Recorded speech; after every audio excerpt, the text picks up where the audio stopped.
2022년 5월 22일 길가온교회 주일예배 말씀입니다.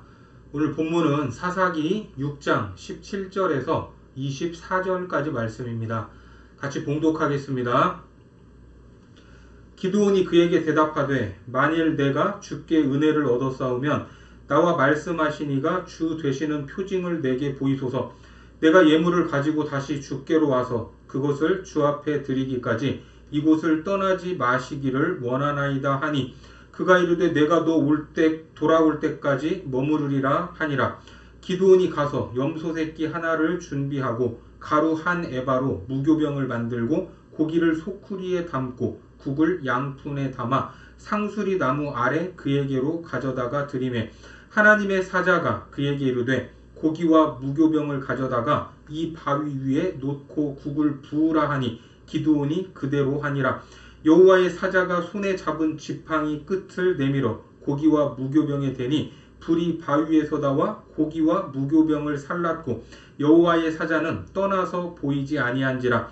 기드온이 그가 여호와의 사자인 줄을 알고 이르되 슬프도소이다. 주 여호와여, 내가 여호와의 사자를 대면하여 보았나이다 하니 여호와께서 그에게 이르시되 너는 안심하라. 두려워하지 말라. 죽지 아니하리라 하시니라. 기드온이 여호와를 위하여 거기서 제단을 쌓고 그것을 여호와 샬롬이라 하였더라. 그것이 오늘까지 아비에셀 사람에게 속한 오브라에 있더라. 오늘은 하나님을 경험한 제단 여호와 샬롬이라는 제목으로 하나님 말씀 전하겠습니다. 사사기에서 가장 많은 분량을 할애하고 있는 사사가 기드온과 삼손입니다. 그래서 그런지 기드온과 삼손은 많은 분들이 기억을 하고 있고 또 그들의 삶에 대한 내용들도 잘 알고 있습니다. 지금 우리가 보고 있는 사사 바로 기드온입니다. 지난 시간에 미디안의 압제 속에서 살던 이스라엘을 위해 하나님은 한 사람을 선택하시는데 그가 바로 기드온이었습니다. 기드온을 찾아간 여호와의 사자가 그를 향해 뭐라고 말했죠? 큰 용사라고 불렀습니다. 사사기 6장 11절과 12절 말씀에 보면 여호와의 사자가 아비에셀 사람 요아스에게 속한 오브라에 이르러 상수리 나무 아래에 앉으니라. 마침 요아스의 아들 기드온이 미디안 사람에게 알리지 아니하려 하여 밀을 포도주 틀에서 타작하더니 여호와의 사자가 기드온에게 나타나 이르되 큰 용사여, 여호와께서 너와 함께 계시도다 하매. 하지만 이 내용을 보면 큰 용사라는 말과 어울리지 않았습니다. 자, 이런 기드온은 누가 볼까 봐서 포도주 틀에서 밀을 털어내고 있지 않았습니까? 참으로 옹색한 모습이 아닐 수 없습니다. 누가 봐도 큰 용사라고 부르기에 무리가 있어 보입니다.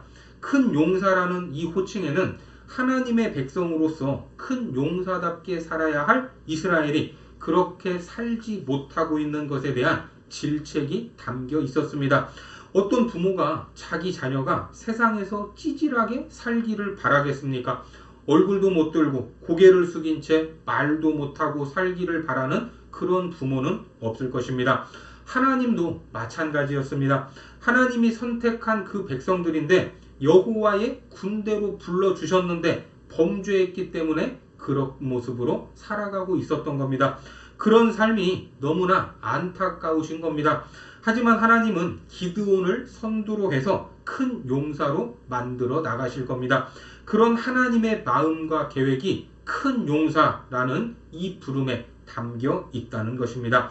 하지만 기드온은 자기가 봐도 자기가 큰 용사답지 못한 것을 알고 있었고 하나님의 부름에도 불구하고 적극적으로 나설 만한 용기가 없었습니다.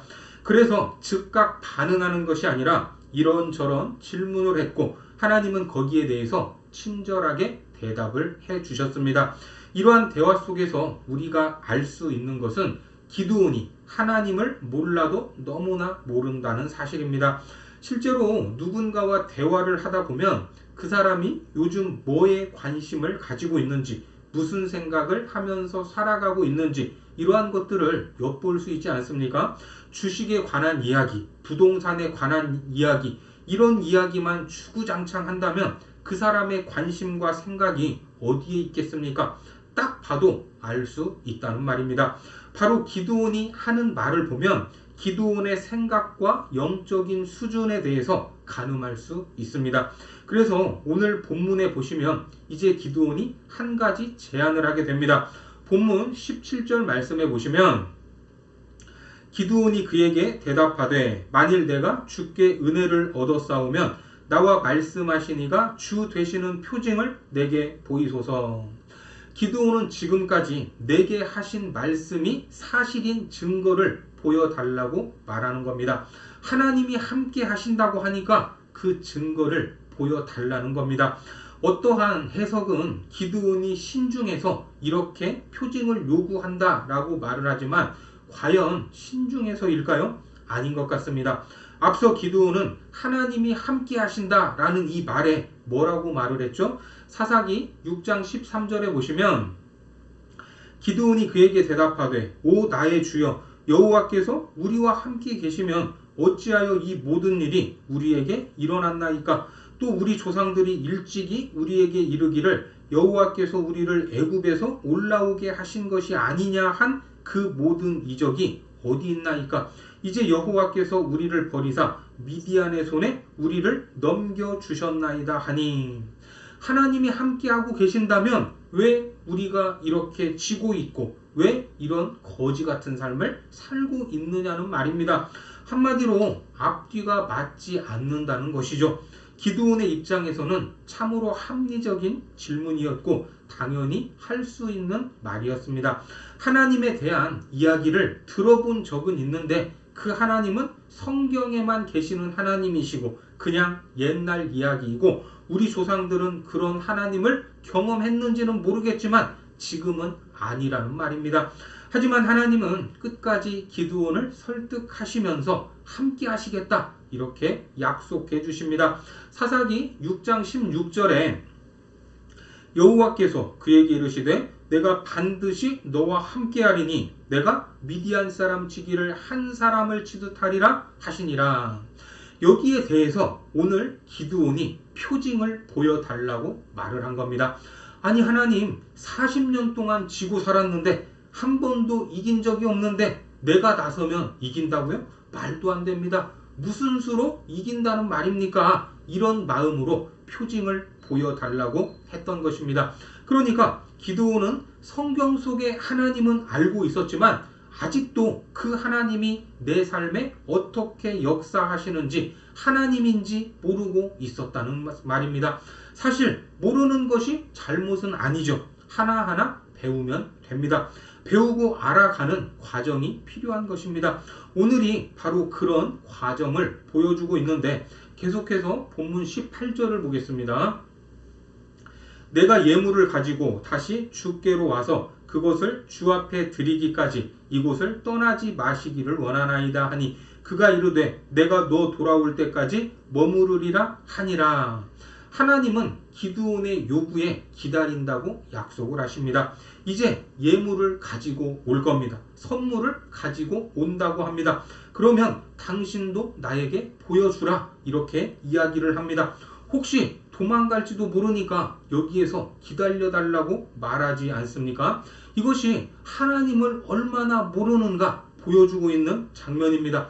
하나님이 여기까지 찾아오셨는데 도망가겠습니까? 하나님은 우리 인생이 하나님 앞에서 반응할 때까지 기다려 주시는 분입니다. 그랬더니 이제 기드온이 무엇을 가져옵니까? 본문 19절입니다. 기드온이 가서 염소 새끼 하나를 준비하고 가루 한 에바로 무교병을 만들고 고기를 소쿠리에 담고 국을 양푼에 담아 상수리 나무 아래 그에게로 가져다가 드리매.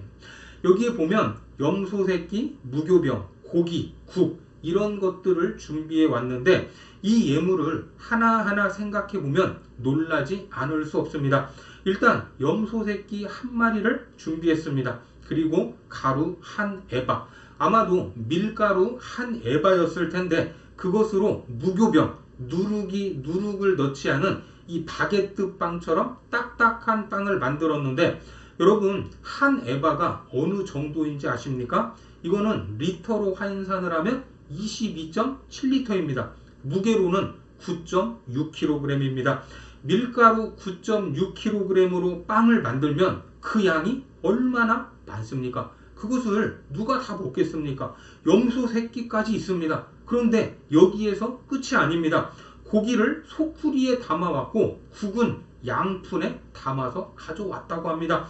아무리 고기를 좋아한다고 해도 빵을 좋아한다고 해도 양푼에 담아온 국까지 이것은 다 먹으면 죽을 것 같은 분량입니다.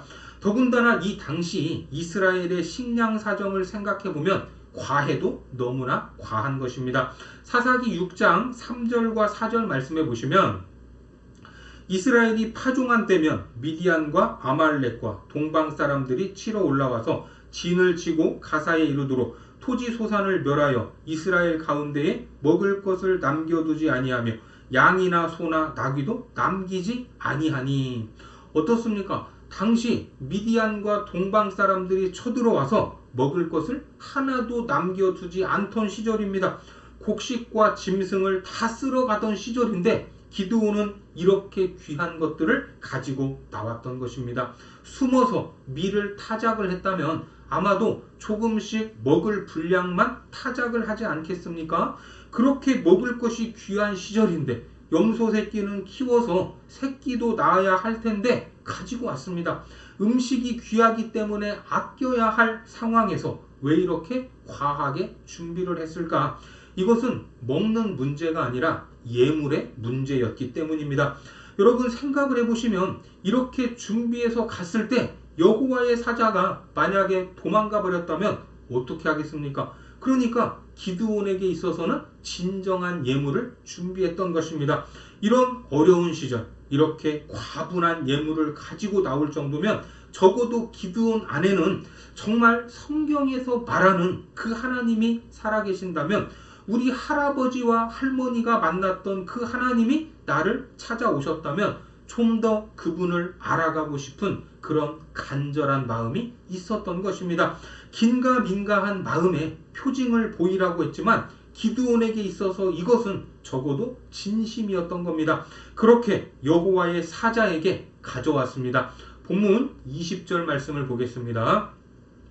하나님의 사자가 그에게 이르되 고기와 무교병을 가져다가 이 바위 위에 놓고 국을 부으라 하니 기드온이 그대로 하니라. 그렇게 했더니 국을 그대로 부어버리라고 말합니다. 왜요? 이것은 식사가 아니라 표징이기 때문입니다. 자, 계속해서 21절을 보겠습니다. 여호와의 사자가 손에 잡은 지팡이 끝을 내밀어 고기와 무교병에 대니 불이 바위에서 나와 고기와 무교병을 살랐고 여호와의 사자는 떠나서 보이지 아니한지라. 불이 바위에서 나왔습니다. 그리고 고기와 무교병을 다 살라버렸습니다. 바위에 두고 한 점도 안 드시고 다 태워버렸다는 말입니다. 여기서 불은 몇 가지 의미가 있죠. 일단 사람이 붙인 불이 아닙니다. 사람과 인과 관계가 없는 불이고 다음으로 이 불은 하나님의 임재를 상징하고 있습니다. 그러니까 하나님께서 오셔서 앞으로의 전쟁, 내가 이스라엘의 구원자로서 미디안과의 전쟁을 하시겠다는 뜻입니다. 그리고 불이 살랐다 할 때 이 사르다라는 히브리 말이 아칼이라는 말인데 이 말은 밥이나 음식을 먹는다는 뜻입니다. 그러니까 불이 나와서 그것들을 다 먹어버렸다는 말이죠.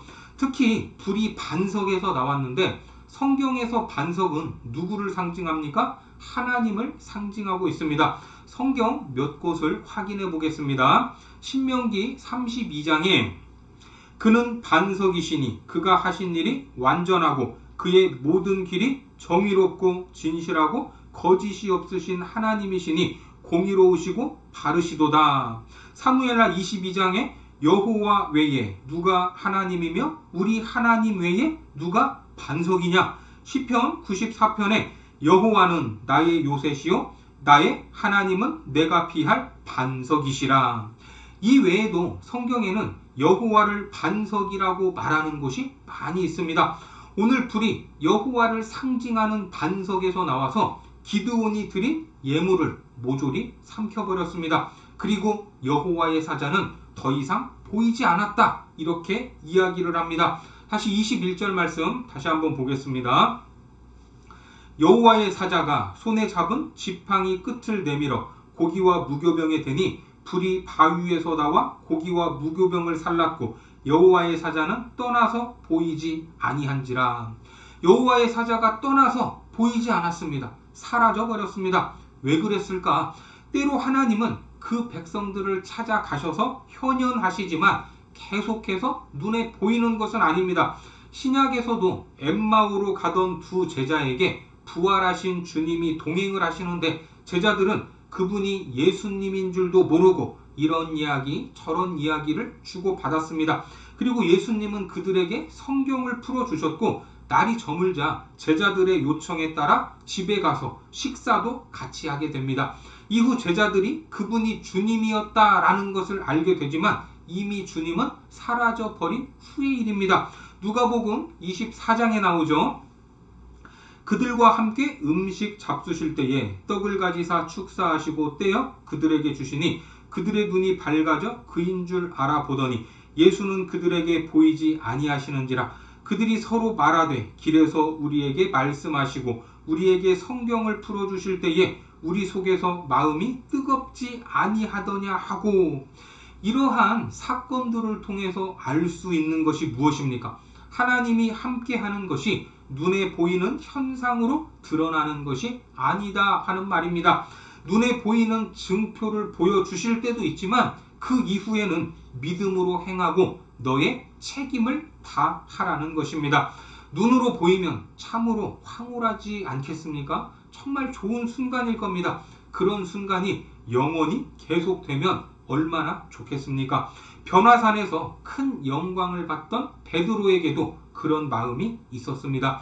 누가복음 9장 33절 말씀을 보면 두 사람이 떠날 때에 베드로가 예수께 여짜오되 주여 우리가 여기 있는 것이 좋사오니 우리가 초막 셋을 짓되 하나는 주를 위하여 하나는 모세를 위하여 하나는 엘리야를 위하여 하사이다 하되 자기가 하는 말을 자기도 알지 못하더라. 베드로는 그 순간 여기가 너무나 좋으니까 여기서 계속해서 살자고 말했지만 우리의 사명은 그런 순간에 있는 것이 아니라 산 아래에 있었습니다. 그런 영광의 순간을 기억하면서 안갯길과 같은 사명의 길을 믿음으로 걸어가야 하는 것입니다. 때로는 하나님이 안 계신 것 같기도 하고 아무런 일도 행하지 않는 것 같은 느낌이 들 수도 있을 것입니다. 하지만 실체가 보이지 않아도 우리는 가야 합니다. 내게 주신 인생, 내게 주신 사명을 부여잡고 묵묵히 가야 한다는 말입니다. 반석에서 불이 나와 예물을 살라버리는 놀라운 표징을 본 기드온도 믿음으로 하나님의 부르심에 반응을 해야 하고 사명을 감당해야 할 일이 남게 된 겁니다. 기드온은 이제 믿음으로 가기만 하면 됩니다. 이 전쟁도 하나님이 할 것이기 때문에 순종만 하면 됩니다. 하나님이 고난당하는 백성들이 깨닫기를 원하시는 것, 그것은 말씀에 대한 순종이지 않겠습니까? 바로 그것을 가르쳐 주시는 겁니다. 오직 순종만이 하나님의 능력을 경험할 수 있고 크신 은혜를 받을 수 있는 길이다 하는 것을 믿으시기 바랍니다. 그런데 이 놀라운 표징을 본 후에야 기드온은 그분이 여호와의 사자요 하나님이심을 깨닫게 되죠. 22절 말씀을 보겠습니다. 기드온이 그가 여호와의 사자인 줄을 알고 이르되 슬프도소이다 주 여호와여 내가 여호와의 사자를 대면하여 보았나이다 하니. 자, 여기에서 그가 여호와의 사자인 줄을 알고, 이 알은 지금까지 조상들에게 들어왔던 암, 성경을 통해서 읽었던 알미 아니라 경험적으로 알게 되었던 알미라는 말입니다. 이제 내 삶에서 역사하신 하나님, 내 눈앞에서 놀라운 이적을 펼치시는 하나님이 계시다 하는 것을 알았다는 말입니다. 우리 인생에서도 이런 경험은 매우 필요합니다. 너무나 중요한 것입니다. 이처럼 하나님을 인격적으로 만나는 경험이 우리 모두에게 있어야 된다는 겁니다. 하지만 이렇게 기쁜 일을 경험했을 때 기드온은 뭐라고 말하죠? 슬프도소이다. 슬픔을 이야기합니다. 왜 그랬을까? 당시에는 하나님을 보면 죽는 줄 알았기 때문입니다. 그런데 이 말은 히브리어의 느낌으로 봐야 됩니다. 실제로 내가 죽는다는 말을 들었을 때 우리가 어떻게 반응을 하죠? 한국말로 참 슬프도소이다 이렇게 이야기를 할 사람이 있습니까? 한 사람도 없습니다. 말은 무슨 말입니까? 이 말은 슬프도소이다 이렇게 번역을 했지만 히브리 원어로 보면 하고 깊은 한숨이 터져 나오는 이 슬픔, 깊은 절망을 표현하는 감탄사입니다. 아하흐. 그러니까 우리식으로 하면 깊은 한숨을 쉬는 것과 같습니다. 하고. 자, 이렇게 기쁘고 좋은 표징 앞에서 죽을 줄 알고 한숨 짓는 기드온이었지만 그 앞에 다시 하나님이 나타나서 뭐라고 말씀하시죠? 본문 23절에 보시면 여호와께서 그에게 이르시되 너는 안심하라 두려워하지 말라 죽지 아니하리라 하시니라. 첫 말이 뭡니까? 너는 안심하라 이렇게 말합니다. 이 말도 히브리어로 보면 샬롬 레카입니다. 샬롬 레카라는 말로 우리말 성경에는 안심하라 하는 명령형처럼 번역이 되었지만 히브리어로는 감탄사입니다. 너에게 평강이라는 그러한 의미입니다. 그러니까 이제 죽는 줄 알고 있는 기드온의 절망 섞인 한숨과 거기에 대한 하나님의 응답을 연결하면 하나님을 본 나는 죽는구나 라고 했을 때 하나님은 샬롬 레카 너에게 평강 이렇게 선언을 하셨던 겁니다. 이 평강의 주체가 누구인가? 바로 하나님이십니다. 학개서 2장 9절 말씀에 보면 이 성전의 나중 영광이 이전 영광보다 크리라 만군의 여호와의 말이니라. 내가 이곳에 평강을 주리라 만군의 여호와의 말이니라. 절망하는 기드온이 이 말을 들었을 때의 그 느낌이 어떻겠습니까? 하나님은 죽이기 위해 오시는 분이 아니라 살리기 위해서 회복시키기 위해서 평강을 주시려고 오시는 분입니다. 우리가 바로 이러한 하나님을 만나야 합니다. 여기에서부터 새로운 역사가 시작된다 하는 것을 믿으시기 바랍니다. 이 하나님을 경험한 기드온이 제단을 쌓게 되죠. 본문 24절에 보시면 기드온이 여호와를 위하여 거기서 제단을 쌓고 그것을 여호와 샬롬이라 하였더라. 그것이 오늘까지 아비에셀 사람에게 속한 오브라에 있더라. 이 제단의 이름이 뭐라고요? 여호와 샬롬입니다. 우리가 살아가는 인생, 우리의 마음을 흔들고 힘들게 하고 평안을 빼앗아가고 있지만 하나님을 마주할 때 참된 평강을 누릴 수 있다는 겁니다.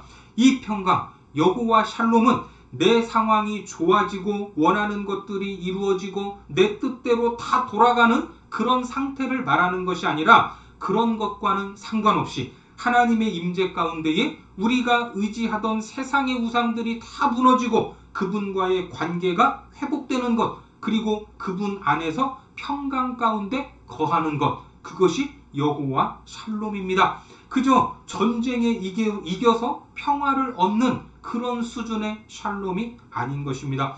여러분들이 알고 있는 하나님, 그 하나님은 어떤 하나님이십니까? 성경책에 있는 하나님, 아브라함과 모세와 기드온이 경험한 그 하나님이 아니라 바로 내 삶 속에 지금 이 순간에 내게 찾아오셔서 샬롬 레카, 평강을 선언하시는 하나님이기를 바랍니다. 그 여호와 샬롬 안에서 우리는 세상을 이기고 승리할 수 있는 것입니다. 그 여호와 샬롬을 통해 우리가 마주한 모든 상황을 이기고 우리의 교회와 여러분들의 가정과 행하는 모든 일들 가운데 하나님이 주시는 승리와 영광이 이루어지기를 주님의 이름으로 축복합니다. 기도하겠습니다. 하나님, 우리가 구원받은 백성으로 고백하는 하나님, 알고 있는 하나님은 어떤 하나님입니까? 성경에 기록된 조상들의 하나님을 넘어 지금 내 삶에 역사하시고 함께 하시는 하나님이기를 소원합니다. 우리를 만나주시고 크고 놀라운 일을 베풀어 주셔서 하나님의 역사를 경험하여 알도록 인도하여 주옵소서. 그리하여 우리 삶에 여호와 샬롬과 하나님이 주시는 승리가 있도록 축복하여 주옵소서. 예수님의 이름으로 기도드립니다. 아멘.